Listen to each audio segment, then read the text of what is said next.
Namaste बिटिया हमेशा खुश रहो बिटिया. A very good morning to you all. Myself, JVN Dr. Ravi Jain, Assistant Professor, Department of Practice of Medicine in Faculty of Homeopathic Science in Jyoti Vidyapeeth Women's University, Jaipur. In today's lecture, we are going to discuss about the complete examination in the patient of type 2 diabetes mellitus when he is coming to us for clinical examination. How to do the clinical examination and what are the various things that are needed to be checked in the patient of type 2 diabetes mellitus.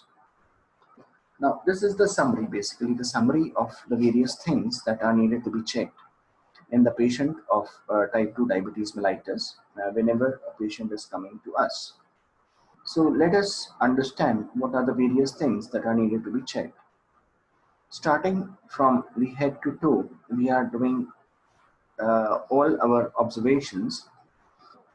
First of all, we will see the body fat. Whenever a patient is coming to us, we will do the general observation. In the general observation, we will observe his body habitus and fat distribution. Whether what is the we will see the face, and then we will see the complexion.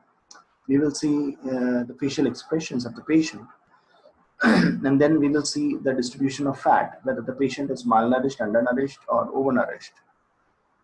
Then we will check the signs of dehydration.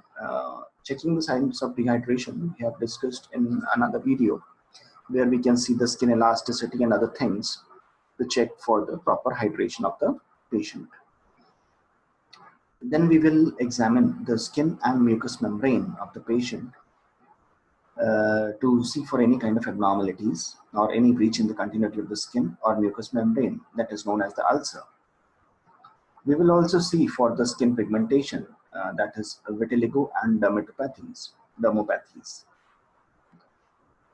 We will start with the head. We will check for the head, then eyes, nose, ears, mouth, and then we will, in the neck, we will be checking for the cervical lymphadenopathies. We will also be checking for the jugular venous pressure. The carotid pulsations will be felt. We will be listening to various kind of bruits and also checking the thyroid enlargement, if any, and the lymphadenopathy. So from head to toe, we are going to examine the patients, and we are going to see different things, especially in the patient of diabetes mellitus type 2 when he is coming to us. In the skin, we are going to see the hair distribution in the head and in the whole body.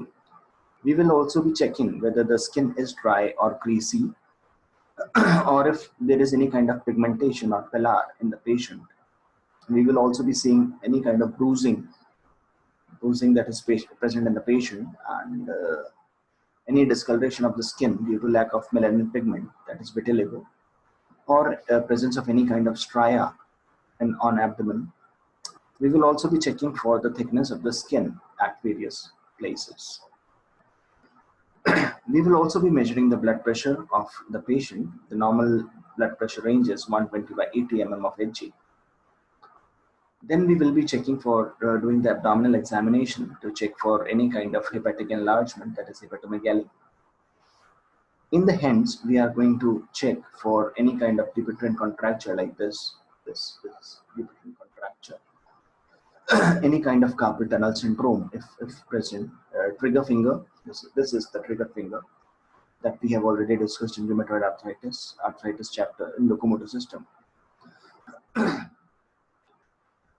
We will also be checking for the limited joint mobility, if any, present in the body, the small muscle wasting, and any kind of sensory loss in the body.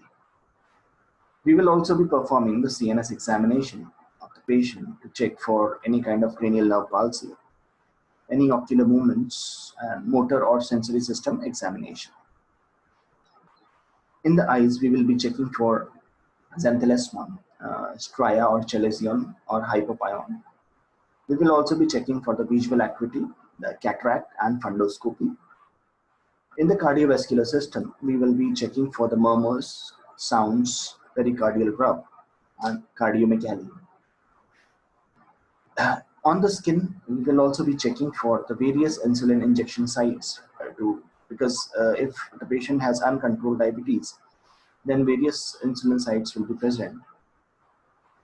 In the thighs, we will be checking for diabetic amyotrophy and proximal myopathies. In the legs, we will be checking for muscle wasting, sensory abnormalities, any kind of hair loss, tendon jerks, and granuloma annulare. We will also be checking for in the feet for necrobiosis lipoidica, diabeticorum, and in the foot we will be inspecting for any kind of ulcers, gangrenes, and temperature. We will palpate the peripheral pulses and test the sensation and also look for any kind of edema. So from head to toe, we will be doing the general observations, and then we will go to the neck to check for the neck examination. We will be observing the skin, doing the blood pressure and abdominal examination to check for any kind of hepatomegaly. We will be watching the hands and feet, then CNS examination, eyes examination, cardiovascular system to check for any kind of murmurs, sound, pericardial rub, or cardiomegaly.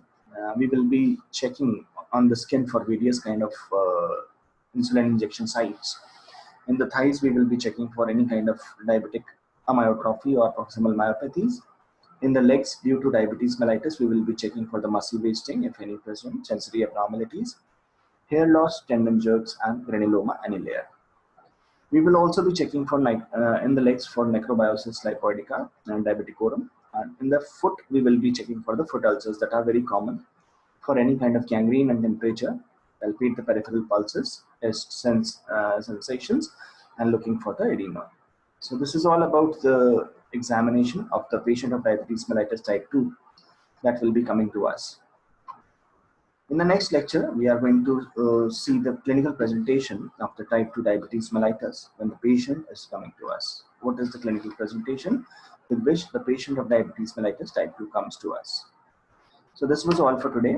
This session is powered by Digital Version 2.0, Jyoti Vidyapeeth Women's University. I hope you are satisfied with my digital session.